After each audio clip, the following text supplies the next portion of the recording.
I'm Daniel, 32 years old, and last month I found myself sitting at a table that cost more than my first car. Why? My mother's 60th birthday dinner at Bellissimo, the fanciest restaurant in town. After 10 years away building my life in tech, I'd returned home hoping things had changed. They hadn't. As my sister Jessica's twin daughters complained about their untouched $65 pasta dishes, I realized some family dynamics never evolve.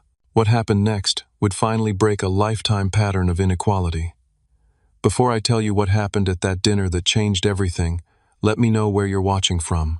Hit that like and subscribe button if you've ever had to stand up to family who took you for granted. Growing up, it was just my mother, my older sister Jessica, and me in a small 3-bedroom house on the edge of a decent neighborhood. My father left when I was 4, and my memories of him are just fragments, a deep laugh, the smell of motor oil, and the sound of the front door closing for the last time. His departure created a void in our family that somehow twisted the dynamics in ways I wouldn't understand until much later. From early childhood, it was clear that Jessica held a special place in my mother's heart. Maybe it was because she looked so much like my father. Same hazel eyes, same dimpled smile. Or maybe it was because she was the first child. Whatever the reason, the favoritism was undeniable and consistent throughout our childhood. When Jessica needed new clothes for school, my mother would take her shopping at the mall. When I outgrew my jeans, I'd find a plastic bag from Goodwill on my bed. When Jessica wanted to join cheerleading, my mother found the money for uniforms and camp. When I wanted to join the science club, I was told to find a way to pay for it myself. Jessica is more sensitive, my mother would explain when I questioned the difference in treatment. She needs more support. You're so independent, Daniel. You can handle things. And so I did handle things. By 14, I was mowing lawns and shoveling driveways to buy my own school supplies. By 16, I was working 20 hours a week at a local grocery store while maintaining a 4.0 GPA. Jessica, meanwhile, barely passed her classes and spent most weekends at parties that my mother pretended not to know about. College was the clearest example of the divide between us. I received exactly $0 toward my education. I worked multiple jobs, applied for every scholarship possible, and graduated with student loans that took me 7 years to pay off. Jessica, on the other hand, had her tuition paid for at a private college, only to drop out after 3 semesters when she met Thomas, her now husband. Thomas came from money, old money with a capital M. His family owned a chain of car dealerships across 3 states, and he'd never known a day of financial worry in his life. Jessica was dazzled by his wealth, and within a year of meeting, they were married in a ceremony that cost more than most people's houses. To my mother, Thomas was the ultimate catch. He represented everything she had wanted but never achieved: financial security, social status, and the kind of lifestyle she'd only seen in magazines. The fact that Thomas treated service workers like they were beneath him, or that he made casually racist comments at family gatherings, was apparently irrelevant. He had money, and in my mother's world, that was what mattered most. Meanwhile, I was building my own success story.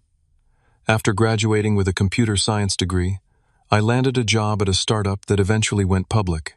I moved up the ranks quickly, known for both technical expertise and the ability to manage teams effectively.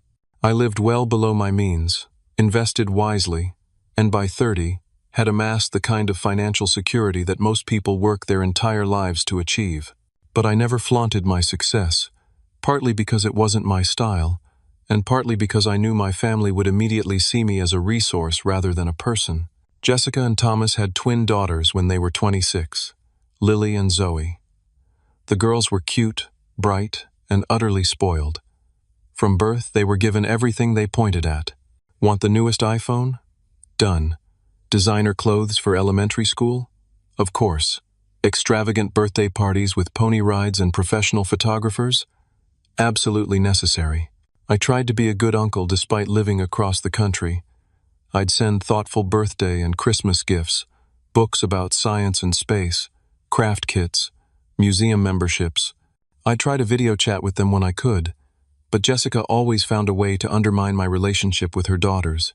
Uncle Daniel is too busy with his computer job to visit, she'd say within earshot during our calls. Or she'd forget to have the girls write thank you notes for the gifts I sent, while making sure they wrote elaborate cards for Thomas's parents' presents. My mother, predictably, thought Jessica was the world's greatest parent. She's so devoted to those girls, she'd tell me during our monthly phone calls. They're so well-behaved and polite. Jessica is really raising them right. This was despite the fact that every time I saw them, the twins were glued to their tablets, interrupting adult conversations and throwing tantrums when they didn't get their way. But in my mother's eyes, Jessica could do no wrong, and by extension, her parenting was beyond reproach.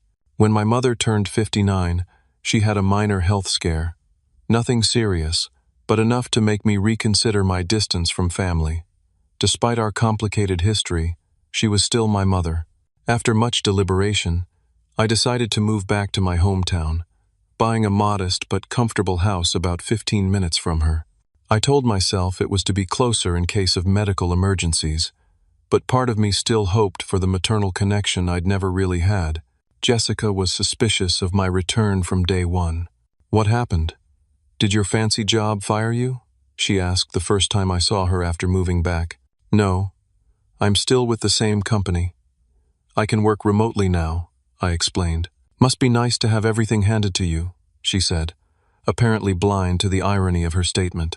This was the family dynamic I had returned to, a sister who resented my success despite her own privileged life, a mother who couldn't see the inequality she had created, and me, still trying to earn the approval I knew deep down would never come. Then came my mother's 60th birthday, and the dinner that would finally force me to confront the patterns that had defined our family for decades. When my mother's 60th birthday approached, I saw it as an opportunity to try once more to connect with my family. I called her to suggest dinner at Bellissimo, the most expensive restaurant in town. It was the kind of place with a 3-month waiting list and entrees that started at $40. "That sounds lovely, Daniel," my mother said, sounding genuinely pleased. "Jessica and Thomas should come too, of course." Of course, I agreed. Having expected this, I was thinking just adults, though. A sophisticated evening out. There was a pause on the line. "Well, Jessica won't want to leave the girls. You know how attached they are. And it wouldn't be a proper celebration without my granddaughters." I bit back my objection. 10-year-olds at a restaurant where people proposed marriage and celebrated anniversaries wasn't ideal, but I'd learned long ago that arguing with my mother about Jessica's children was pointless. "Sure, Mom. Whatever will make you happy. It's your birthday." I made the reservation for 6 people, requested the best table they had, and left my credit card on file. When the hostess asked if we were celebrating a special occasion, I explained it was my mother's 60th birthday and asked if they could do something special for dessert. She assured me they would make it memorable.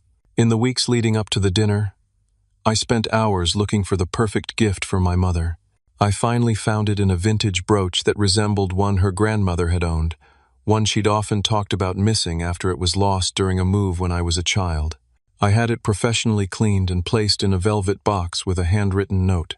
On the evening of the dinner, I arrived 20 minutes early, dressed in a tailored suit I'd had made during a business trip to New York. The hostess led me to our table, a prime spot near the windows overlooking the river. The table was already set with fine china, crystal glasses, and a small arrangement of my mother's favorite flowers that I had arranged to be delivered.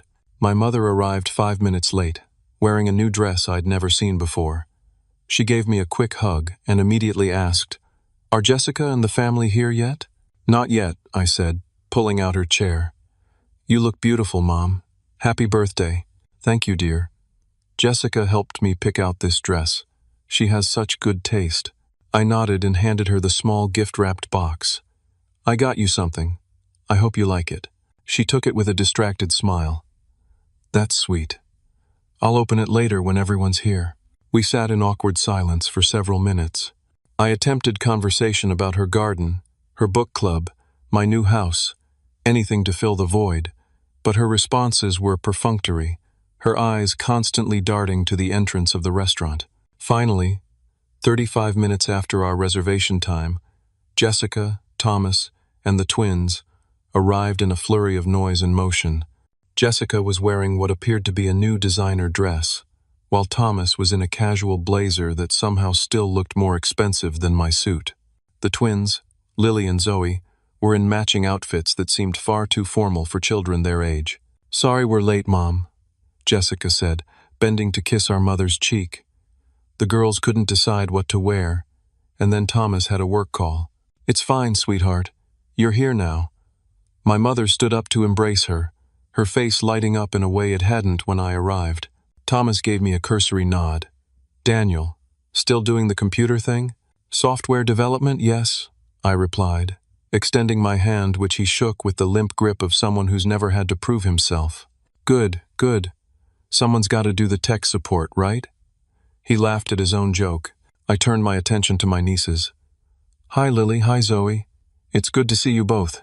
The girls barely looked up from the iPads they'd brought with them, the volume loud enough that diners at nearby tables were already glancing over with annoyed expressions. "Girls, say hello to your uncle," Jessica prompted half-heartedly. "Hi," they mumbled in unison, eyes still fixed on their screens. As everyone settled into their seats, I noticed my mother had positioned herself between Jessica and the twins, with Thomas on Jessica's other side. This left me alone on the opposite side of the table, physically separated from the family unit they formed. "So, Mom opened her gift from me this morning," Jessica announced, touching our mother's arm. "Show him, Mom." My mother pulled back her sleeve to reveal a thin gold bracelet with a small diamond charm. "Isn't it beautiful?" Jessica and Thomas got it from that jewelry store in the city. "It's lovely," I said sincerely. I glanced at the gift I'd brought, still sitting unopened by her plate. She followed my gaze but made no move to open it. The waiter approached to take our drink orders. My mother and Jessica both ordered white wine. Thomas requested your most expensive bourbon, neat, and I asked for water. When the waiter asked about drinks for the children, Jessica waved her hand. "They'll just have water. They don't like the fancy sodas anyway." I noticed both girls look up at this, their expressions suggesting this wasn't true, but they remained silent. As we reviewed our menus, Lily and Zoe continued to play games on their iPads, the pinging and chiming sounds creating a constant distraction. An elderly couple at the next table was openly frowning now. "Maybe the girls could use headphones?" I suggested gently. "Or turn the volume down a bit?" Jessica shot me an irritated look. "They're fine. They're just playing." "I know, but this is a pretty quiet restaurant. And—" "Daniel," my mother interrupted, "don't make a fuss. The girls are just entertaining themselves." I nodded and returned to my menu, ignoring the familiar sting of being the only one ever expected to adjust my behavior. Thomas was loudly discussing the wine list with the waiter, making a show of his knowledge. "We'll take a bottle of the Chateau Margaux for the table," he declared, pointing to one of the most expensive options, priced at $300. The waiter glanced at me, clearly identifying me as the host who would be paying. I gave a small nod, even as I calculated the growing cost of the evening in my head. My mother beamed at Thomas. "You always know the best wines." "It's a gift," he replied with false modesty. "Speaking of gifts, Daniel, what exactly do you do at that tech company again? Something with websites?" Before I could answer, my mother jumped in. "Daniel does something with computers, but let me tell you what Zoe did at her piano recital last week. She was absolutely brilliant." And just like that, any chance I had to share my recent promotion to Senior Director of Engineering, a role that put me in charge of a 100-person team and a multi-million-dollar budget, was gone, replaced by a detailed account of my niece playing Twinkle Twinkle Little Star with two hands. I sat silently, watching as my family once again rendered me invisible, wondering why I had thought this time would be any different.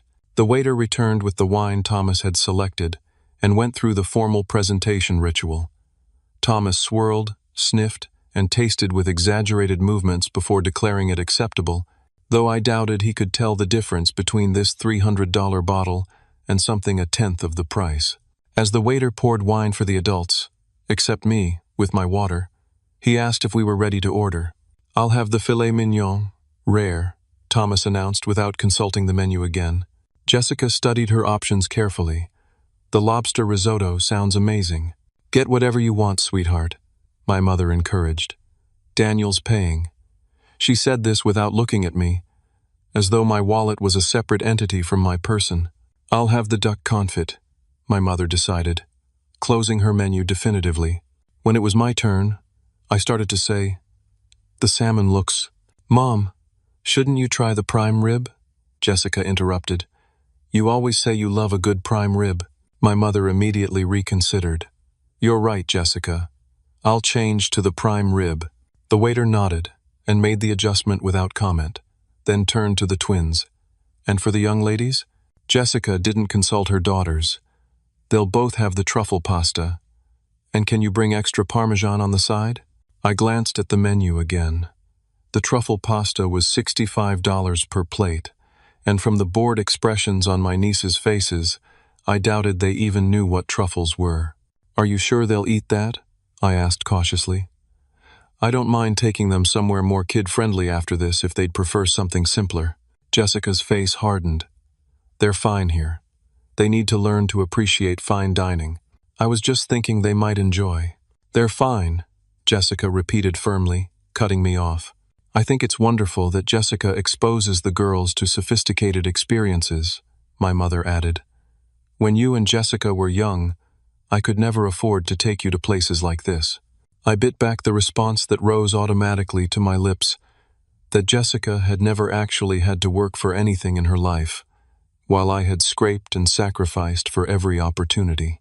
Instead, I simply nodded and took a sip of my water. The waiter departed with our orders, and Thomas immediately launched into a story about a recent golf trip with clients. My mother and Jessica listened with rapt attention, laughing at all the right moments, while I sat silently across the table. The twins had returned to their tablets, the volume seemingly even louder than before. I tried again to join the conversation. I actually had some good news I wanted to share. And then, on the 17th hole, Thomas continued as if I hadn't spoken. "This client from Chicago tries to give me advice on my swing." Me, the guy who almost went pro in college. Jessica touched his arm adoringly. "You should have gone pro. You would have been amazing." "Probably," Thomas agreed with complete seriousness. "But then I wouldn't have met you, so it all worked out." My mother sighed happily. "You two are just perfect together." I tried once more. "So, as I was saying, I recently got a promotion at work that—" "Girls, look at me when I'm talking to you." Jessica suddenly snapped at her daughters, who had been absorbed in their games. Both jumped slightly and looked up. "Tell Grandma about the horseback riding lessons you started." And again, the conversation shifted away from me before I could even complete a thought. This had been the pattern my entire life, my existence peripheral to the main story of my family, which starred Jessica, and now her daughters, with my mother as their biggest fan. I was just an extra, useful for financial support but otherwise unnecessary to the plot. A server from another section walked by with a tray of desserts, and both Lily and Zoe's eyes widened. "Can we get dessert now?" Lily asked, the first words she'd spoken directly all evening. "Dinner hasn't even come yet," Jessica replied. "You need to eat your meal first." "But I'm hungry now," Zoe whined, putting down her iPad for the first time. "You should have eaten before we left the house," Jessica said dismissively. "I saw an opportunity to connect with my nieces. Are you guys hungry? The bread basket should be coming soon." Lily nodded eagerly. "I didn't like the sandwich Mom made us." Jessica shot her daughter a warning look. "The sandwich was fine. You're just being picky again."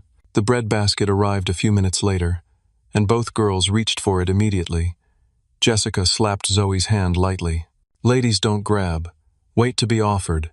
Zoe pulled her hand back, lower lip trembling. I reached for the basket and offered it to the girls. "Here you go. Try the olive bread, it looks delicious." My mother frowned at me. "Jessica is trying to teach the girls manners, Daniel.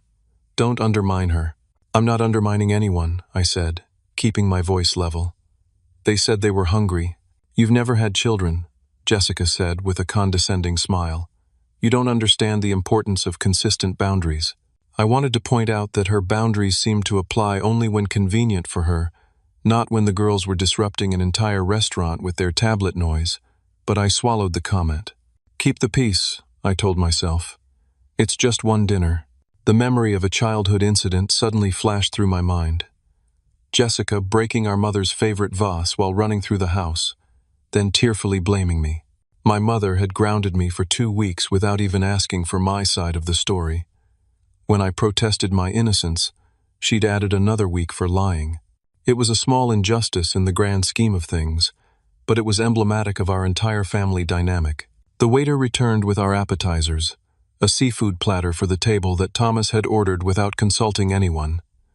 As he distributed small plates, he asked if everything was to our satisfaction. "These children are being very disruptive," came a voice from the next table. The elderly gentleman I'd noticed earlier was glaring at our table. "Some of us are trying to have a peaceful evening." Before I could respond diplomatically, Thomas puffed up with indignation. "Mind your own business, old man. They're kids, for Christ's sake." The situation was escalating quickly. I opened my mouth to smooth things over, but my mother spoke first. "Daniel, can't you say something to that man? He's ruining my birthday dinner." Of course, it was somehow my responsibility to fix this, despite the fact that I'd been the only one to suggest the twins lower their volume in the first place. I turned to the man and said quietly, "I apologize for the disruption, sir. We'll try to keep it down." "Don't apologize to him," Jessica hissed. "My girls have every right to be here." The tension at the table was becoming unbearable, and we hadn't even gotten our main courses yet. I excused myself to use the restroom, needing a moment to collect my thoughts and regain my composure. In the elegant bathroom, I stared at my reflection in the mirror. When had I become this person? Someone who would sit silently while being disrespected and dismissed by his own family. When had I decided that keeping the peace was worth the sacrifice of my self-respect? And most importantly, when would it ever end if I didn't find the courage to change it? I splashed cold water on my face and took a deep breath. Maybe it was time to stop playing the role I'd been assigned in this family drama. Maybe it was time to rewrite the script. With that thought, I returned to the table, where our main courses had just been served, and where the next act of our family's long-running dysfunction was about to play out. I returned to the table to find our main courses being served with theatrical flourish. The waiter presented each dish with a detailed description of its preparation, though no one at my table except me seemed to be listening. My mother and Jessica were engrossed in conversation about a neighbor's divorce, while Thomas checked emails on his phone. The twins had abandoned their iPads momentarily to stare at the elaborate food placed before them. My salmon looked perfect, crispy skin, medium rare inside, with a delicate herb crust. I took a bite, and it was indeed excellent. The kind of meal that justified the exorbitant price. Thomas cut into his steak with excessive force, as if asserting dominance over a dead cow. My mother and Jessica delicately tasted their dishes, making appreciative noises. The twins, however, were less impressed with their $65 pasta. "This looks gross," Lily announced, poking at a shaving of black truffle with her fork. "What are these black things?" Zoe asked, wrinkling her nose. "Those are truffles," Jessica explained with forced patience. "They're very expensive and fancy. People with sophisticated palates love them." Zoe pushed her plate away. "It smells weird. I don't want it." "Me neither," Lily agreed, crossing her arms. Jessica's face flushed with embarrassment. "Girls, we talked about trying new foods. Just take 3 bites before you decide you don't like it." "I'm not eating it," Zoe declared, her voice rising dangerously toward tantrum level. "I want chicken fingers." Thomas didn't even look up from his phone. "Jessica, handle this." My mother jumped in with her standard excuse. "They're probably just tired. It's been a long day for them." I noticed other diners glancing our way again, their expressions a mix of annoyance and pity. The elegant ambiance of the restaurant was increasingly at odds with our table's tension. "I could share some of my salmon with them," I offered. "It's really good, and not too strong flavored." "They need to eat what they ordered," Jessica insisted, though it had been her who ordered for them without consultation. "I'm hungry," Lily complained, her lower lip trembling. "Me too," Zoe added. I felt genuinely bad for them. Whatever their parents' failings in raising them, they were still just kids who were hungry at a restaurant with food they didn't want to eat. This was when it happened, the moment that would finally break the pattern of a lifetime. Girls, your kids can eat when they get home, my mother said dismissively, tossing them napkins as their untouched pasta and dessert boxes sat before them. There wasn't even an attempt to mask the indifference in her voice. Thomas looked up from his phone long enough to laugh. Should have fed them first, I guess. I stared at my mother, then at Jessica and Thomas, unable to believe what I was hearing. These were the same people who had indulged the twins' every whim since birth, who had never said no to anything they wanted, suddenly unbothered by their hunger, because it was inconvenient to the adults' dining experience. Copy that, I whispered, more to myself than anyone else, as something shifted inside me. A lifetime of accumulated injustices and double standards crystallized in that moment into perfect clarity. The waiter approached our table. Is everything to your satisfaction? He asked, eyeing the twins' untouched plates with concern. I looked at my niece's disappointed faces, at my sister's irritation, at my mother's indifference, at Thomas's smug disinterest. I thought about every time I had swallowed my feelings to keep the peace, every time I had accepted being treated as less than, every time I had paid, literally and figuratively, for the privilege of being ignored by my own family. And then I stood up. Actually, I said, my voice steadier than I expected, I'd like to order something else for my nieces. They don't care for the truffle pasta. The waiter nodded, seeming relieved. Of course, sir. What would they prefer? Before Jessica could interject, I asked the girls directly, what would you like to eat? They can make you almost anything. Their eyes widened with surprise at being consulted. Lily spoke first. Could I have spaghetti with butter? And maybe some broccoli? Of course, I said, then looked at Zoe. Chicken? She asked tentatively. Like chicken fingers? The waiter smiled. We have an excellent herb-roasted chicken breast. I can ask the chef to prepare it simply, cut into strips. Would that work? Zoe nodded eagerly. Wonderful, I said. And could we get those started right away? The girls are quite hungry. Daniel! Jessica hissed across the table. What do you think you're doing? I'm making sure my nieces don't go hungry, I replied calmly. Cancel that order, Jessica told the waiter. The girls will eat their pasta or wait until we get home. The waiter hesitated, caught in the family crossfire. I reached for my wallet and handed him my credit card. Please process the new order and bring the children's meals as soon as they're ready. My mother's face had turned an alarming shade of red. Daniel, she whispered harshly, you're embarrassing us. Stop this right now. Thomas puffed up, ready to assert his authority. You don't get to override our parenting decisions. Those are our kids. I turned to face him directly. Yes, they are your kids. Your kids who are sitting here hungry while you check emails and laugh about not feeding them. The twins were watching this exchange with wide eyes, unused to seeing adults in conflict, especially over their well-being. Sir? The waiter asked uncertainly, my credit card still in his hand. Please place the order, I said firmly. And when you have a moment, I'd like to speak with the manager about adding a special dessert for my mother's birthday. Jessica looked ready to explode, but with other diners now openly watching our table, she kept her voice low. You have no right. No right at all.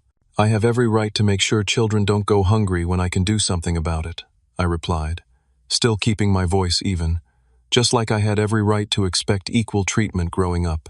Just like I have the right to be acknowledged at a dinner I'm paying for. Is this what this is about? My mother demanded. Money? You've always been so materialistic, Daniel. The irony of this statement from a woman who had favored her daughter for marrying wealth was not lost on me. For the first time, instead of swallowing the injustice, I addressed it directly.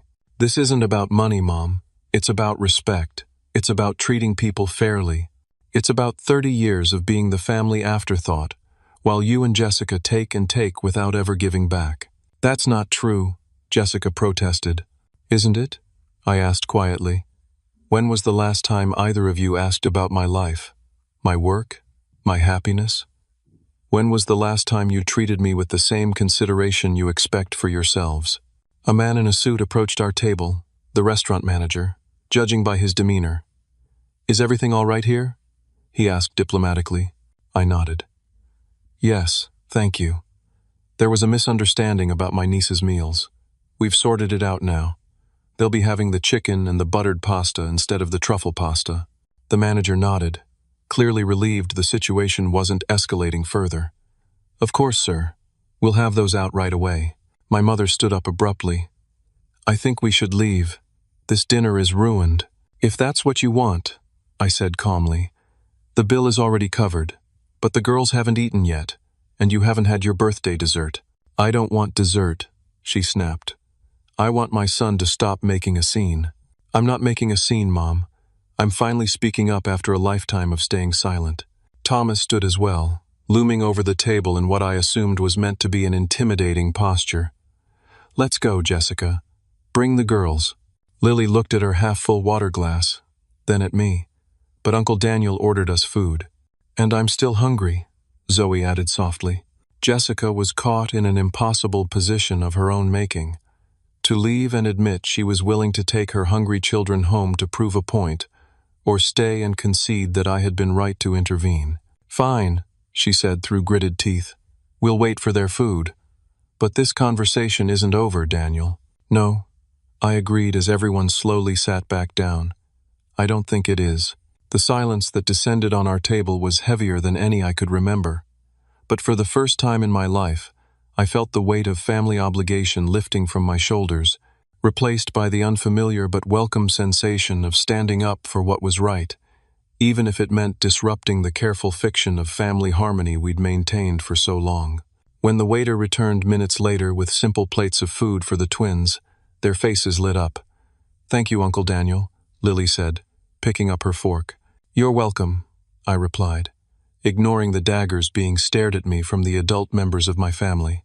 Sometimes the most important moments in our lives aren't marked by celebration, but by the quiet dignity of finally saying enough. The twins ate their new meals with obvious enjoyment, oblivious to the charged atmosphere around them. My mother stabbed at her prime rib with unnecessary force. Jessica pushed food around her plate without eating. Thomas drained his bourbon and signaled for another. I continued eating my salmon, determined not to let the tension ruin an excellent meal. The restaurant manager approached again, this time with a small cake adorned with a single candle. I understand we're celebrating a special birthday, he said smoothly, placing it in front of my mother. Compliments of the house. My mother's expression was a complex mixture of emotions, anger at me warring with her desire to be celebrated. Thank you, she managed. Happy birthday, Mom, I said sincerely. She didn't respond, merely nodded tightly at the manager. Once he had departed, Jessica leaned across the table toward me, her voice low but intense. I don't know what kind of power trip you're on, Daniel, but undermining our parenting decisions in public is completely unacceptable. I wasn't undermining your parenting, I replied calmly. I was feeding hungry children. There's a difference. You had no right, she began, but I cut her off. Let's talk about rights, Jessica. Do you have the right to treat me like a walking ATM while excluding me from every conversation? Does Mom have the right to dismiss everything I say while hanging on every word from you and Thomas? Does Thomas have the right to make condescending comments about my career when my annual bonus is probably more than he makes in a year? Thomas's face darkened. Now, wait just a minute. No, you wait, I said, my voice still controlled but firm. For 32 years I've been waiting to be treated with the same respect and consideration that seems to come automatically to everyone else in this family. And I'm done waiting. My mother put down her fork with a clatter. Is that what this childish display is about? You're jealous of your sister? I looked at her directly. This isn't about jealousy, Mom. It's about fairness. It's about acknowledging that you've treated us differently our entire lives, and how much that's hurt me. That's ridiculous, she scoffed. I've always treated you both exactly the same. I couldn't help but laugh. A short, disbelieving sound. Mom, you paid for Jessica's college, but not mine. You babysit the twins whenever Jessica asks. But when I needed you to drive me to the hospital for surgery 3 years ago, you were too busy because Jessica had a spa day scheduled. You call Jessica 3 times a week but only speak to me when I call you. How is any of that exactly the same? My mother had the grace to look momentarily discomfited, but Jessica jumped in. That's different. I needed help with college. I need help with the girls. You've always been so independent." "I was independent because I had to be," I said. "No one was going to do things for me the way they did for you. No one was going to make my path easier." "Poor Daniel," Jessica said sarcastically. "So successful and yet so misunderstood." "Yes, I am successful," I acknowledged. "But that success came in spite of the family dynamics, not because of them. And my success doesn't mean the inequality doesn't hurt." Thomas, who had been uncharacteristically quiet, finally spoke. "Look, this is all very touching, but it's ancient history. What's your point?" I looked at each of them in turn. "My point is that I'm no longer willing to be the family doormat. I'm no longer willing to pay, literally and figuratively, for the privilege of being ignored and disrespected." "So what are you saying?" my mother asked, a note of concern finally creeping into her voice. "You're abandoning your family?" I shook my head. "No, Mom. I'm setting boundaries with my family. There's a difference. I'm saying that going forward, I expect to be treated with the same respect I show all of you. I expect my thoughts and feelings to be considered. I expect my contributions, financial and otherwise, to be acknowledged rather than assumed." "And if we don't meet these demands?" Jessica asked coldly. "They're not demands, they're boundaries," I corrected her. "And if they're not respected, then I'll need to limit my interaction with the family to protect my own well-being." "That's emotional blackmail," she accused. "No, Jessica. Emotional blackmail is what Mom did when she told me I didn't love her enough because I couldn't afford to buy her the same expensive Christmas gift you did, despite the fact that I was working 2 jobs to pay my way through college at the time." My mother had the decency to flush at this reminder. The twins had finished their meals and were looking uncertainly between the adults, sensing the tension but not understanding its source. "Can we have dessert now?" Zoe asked tentatively. Before Jessica or my mother could respond, I smiled at my niece. "Absolutely. The chocolate lava cake here is amazing. Would you like to try that?" Both girls nodded eagerly. I signaled the waiter. 2 chocolate lava cakes for my nieces, please." Jessica didn't object this time, perhaps recognizing the optics of denying her children dessert after the earlier confrontation. Instead, she turned her attack in a different direction. "You've always been so self-righteous, Daniel. Acting like you're better than us because you work in tech and make important decisions. But you know what? At least I have a family who loves me. What do you have? A fancy job title and an empty house." It was a low blow, targeting my single status, but not unexpected. Jessica had always found my vulnerabilities with unerring accuracy. "I have self-respect," I replied quietly, "and people in my life who value me for who I am, not what I can provide for them. That's worth more than you might think." The waiter returned with desserts for the twins, who dug in with enthusiasm, momentarily lightening the heavy atmosphere at the table. My mother, who had been uncharacteristically silent for several minutes, finally spoke. "I don't understand why you're doing this, Daniel. Why ruin my birthday dinner with all this drama?" I looked at her, really looked at her, and for the first time saw not just my mother but a woman who had made choices, some good, some bad, shaped by her own experiences and limitations. "I'm not trying to ruin anything, Mom. But after 32 years of swallowing my feelings to keep the peace, I finally reached my breaking point. And maybe that's actually a gift, the gift of honesty. Because continuing as we have been isn't working, at least not for me. So this is all about you," she said dismissively. "Partly, yes," I admitted. "But it's also about us, about what kind of family we want to be. One that's built on genuine connection and mutual respect, or one that's built on obligation and resentment." Thomas checked his watch conspicuously. "Well, this has been fascinating, but I have an early meeting tomorrow." "Of course you do," I said, unable to keep a touch of sarcasm from my voice. "Don't worry about the bill. It's covered." "At least you're good for something," he muttered, just loudly enough for me to hear. I let the comment pass, recognizing it for the desperate attempt to reassert control that it was. Thomas's only real power in this family came from his money, and he just realized that my financial independence meant he had no leverage over me. As the twins finished their desserts, Jessica began gathering their things. Girls, wipe your mouths. We're leaving. But Grandma hasn't blown out her candle, Lily protested, pointing to the untouched birthday cake. My mother glanced at the cake, then at me.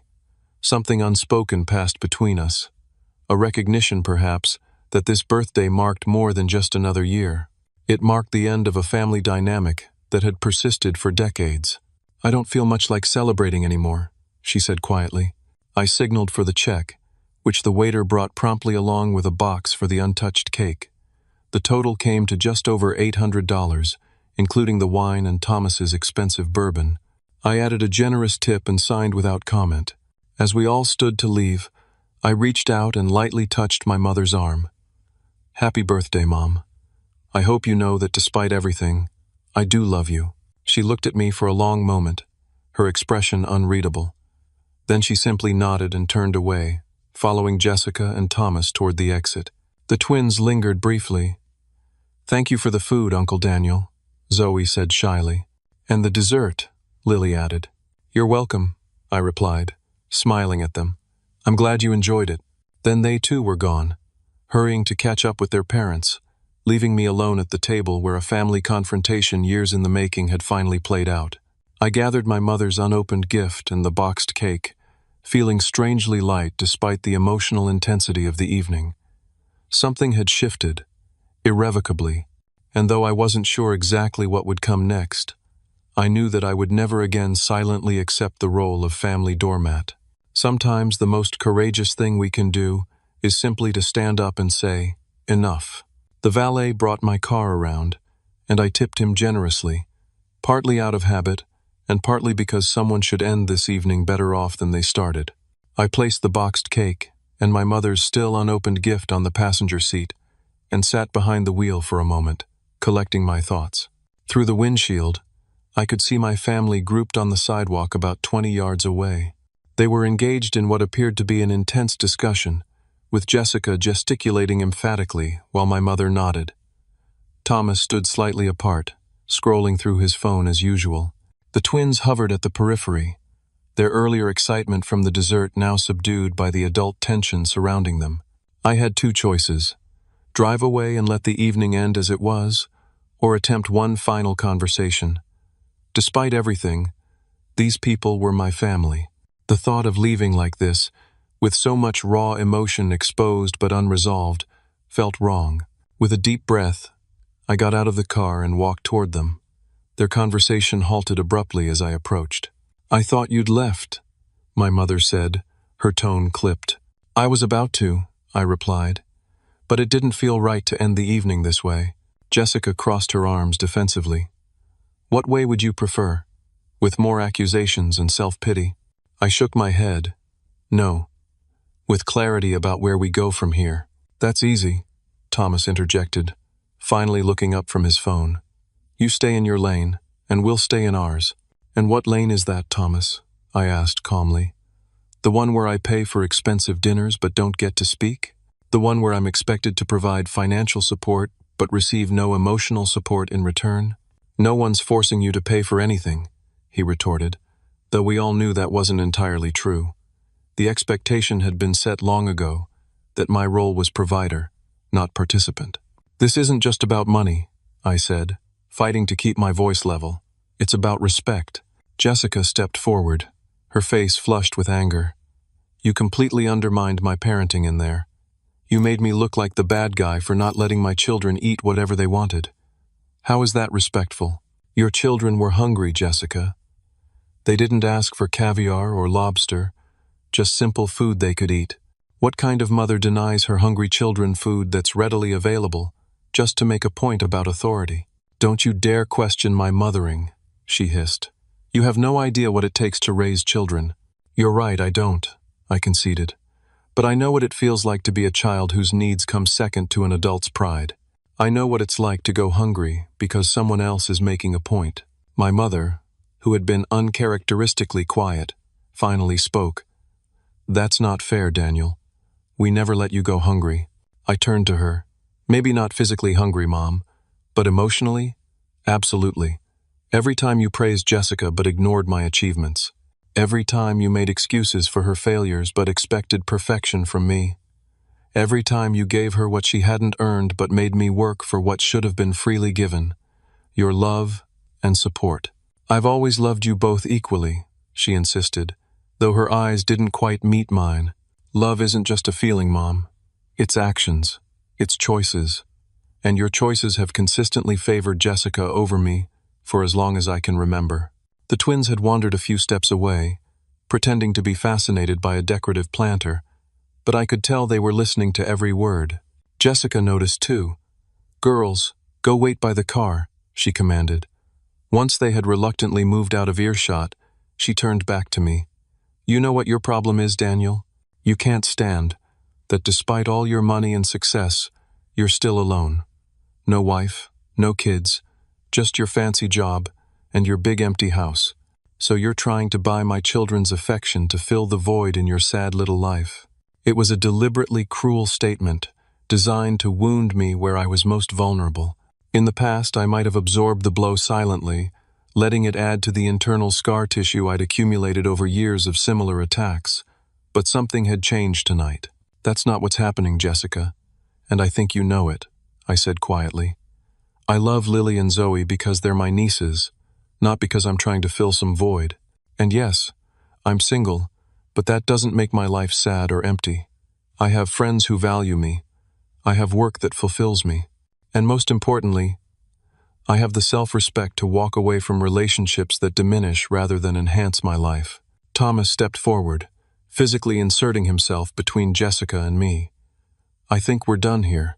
And just so we're clear, after tonight's little performance, you can forget about seeing the girls anytime soon." I looked past him to where my nieces stood by their car, watching us with concerned expressions. Is that really what's best for them?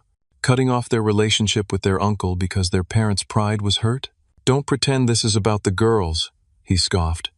"This is about you trying to play the hero." I shook my head. "No, Thomas. This is about me finally standing up for myself after a lifetime of being treated as less than. And if part of that means making sure my nieces know they have an uncle who cares about them, who will make sure they don't go hungry even when it's inconvenient for the adults around them, then yes, I'll gladly play that role." My mother, who had been watching this exchange with a pinched expression, finally intervened. "That's enough, both of you.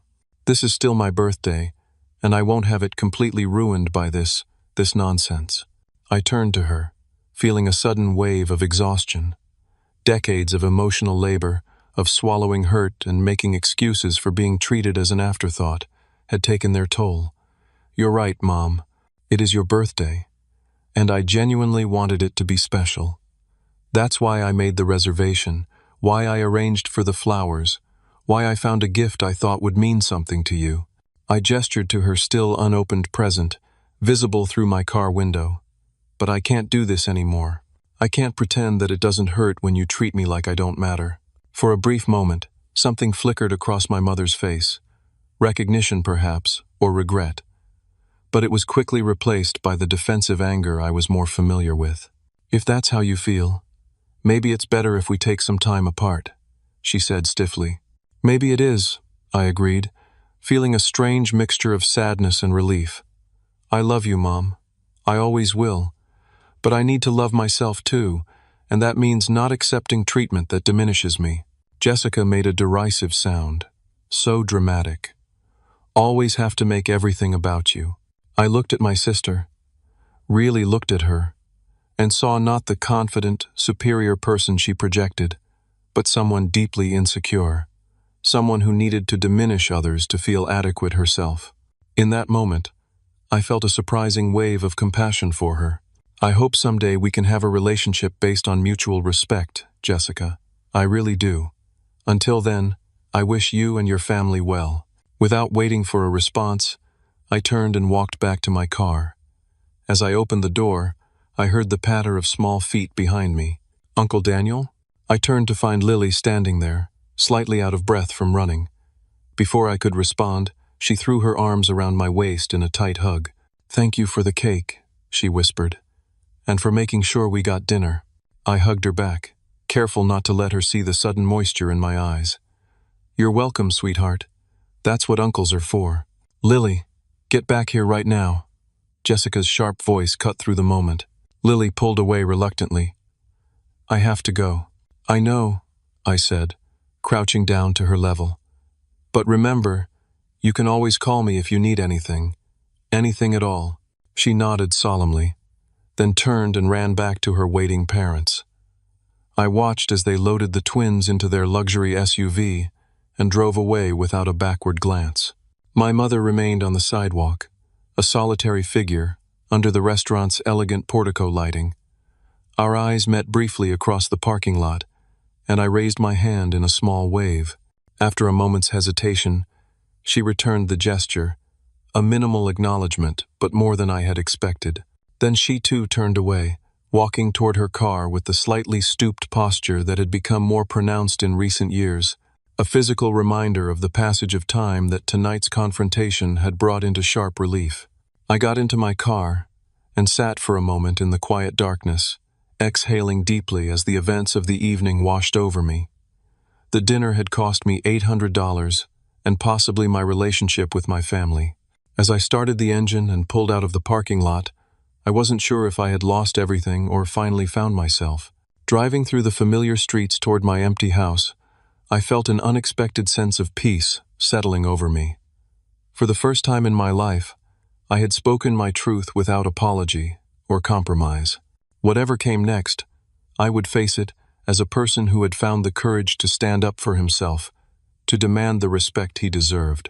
Some prices are worth paying, and some losses are actually gains in disguise.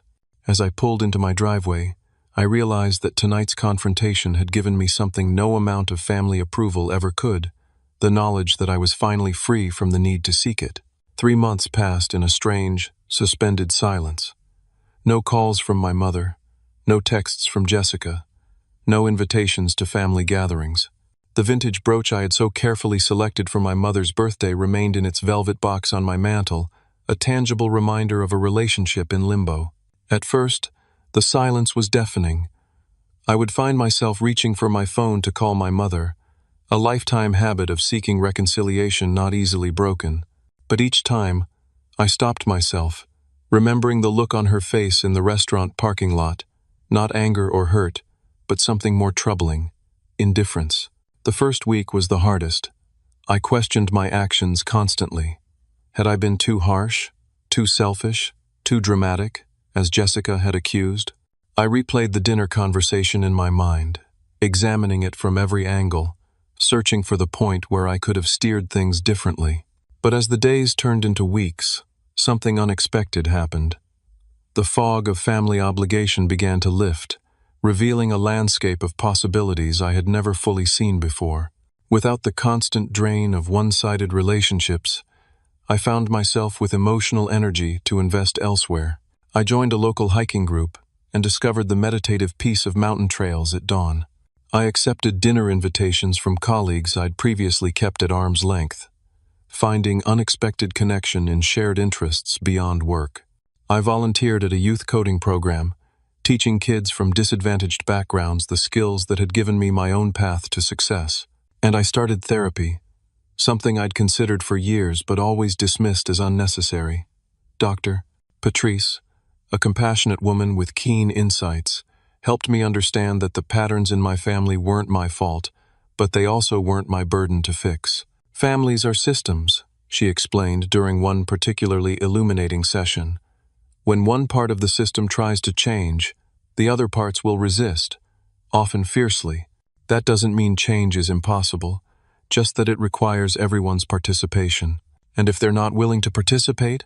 I asked. Then you have choices to make about what kind of relationship is possible under those constraints, she said gently, and what boundaries you need to protect your own well-being. These conversations were challenging but clarifying. I began to understand that my worth wasn't determined by my family's ability to see it, that their treatment of me reflected their limitations, not mine.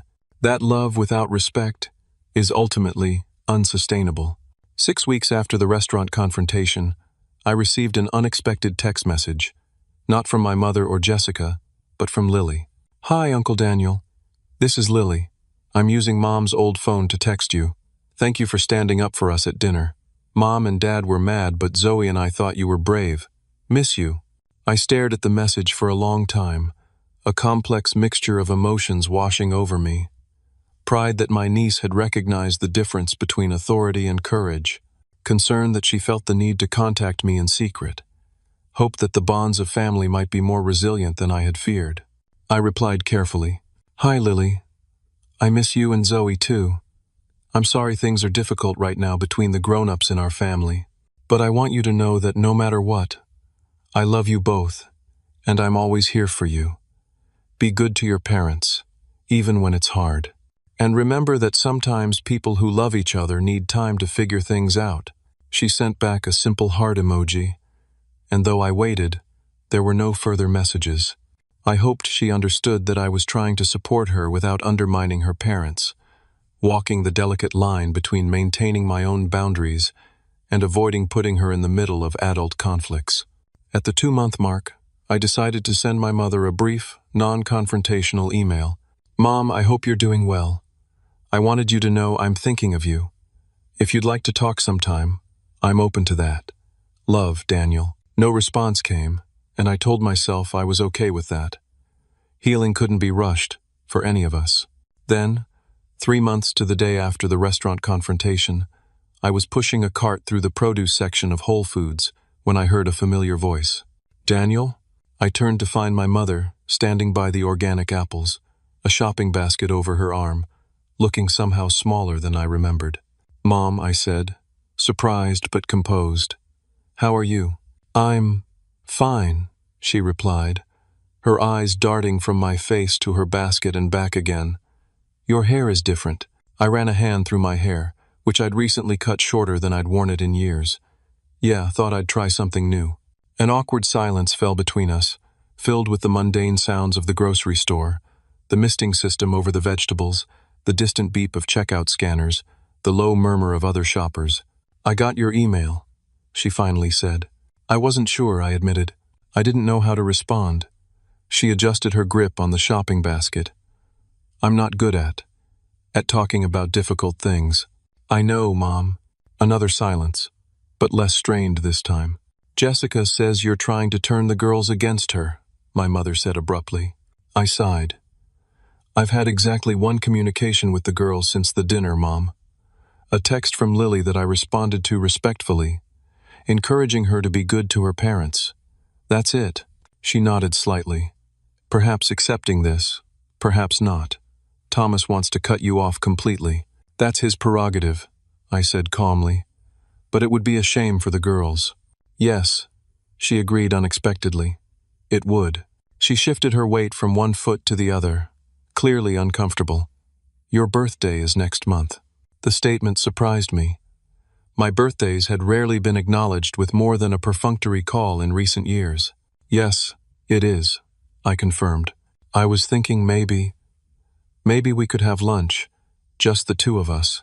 I studied her face, looking for the hidden agenda, the string attached to this olive branch. But all I saw was an aging woman trying, in her limited way, to reach across a divide she had helped create but didn't fully understand how to bridge. "I'd like that," I said simply. Relief flickered across her features. "Good. That's good." As she turned to go, I remembered something. "Mom, wait." I reached into my pocket and pulled out my house key ring, quickly removing a small key from it. "I still have your birthday present at my place. This is a spare key to my house. You can stop by any time to pick it up if you want. I leave for work around 8 and usually get home around 6. She took the key, holding it like it was something fragile. "Thank you." "You're welcome," I replied. We parted then, each returning to our separate shopping, our separate lives. But something had shifted. A door cracked open just enough to let in a thin line of light. That night, I called Dr. Patrice and told her about the encounter. "It's a start," she said. "Remember, reconciliation doesn't mean going back to how things were. It means creating something new that works better for everyone." "And if that's not possible?"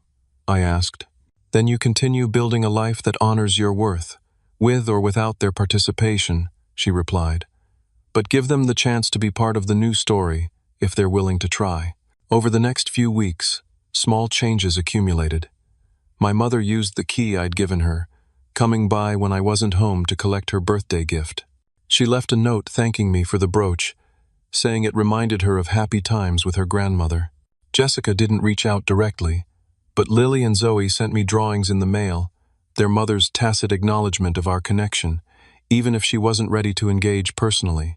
I continued building my own community beyond family, deepening friendships, exploring new interests, establishing myself as someone defined by more than his family role or professional success. I dated a bit, nothing serious yet, but open to the possibility of partnership with someone who could see and value the authentic me. The lunch with my mother on my birthday was neither a breakthrough nor a disaster.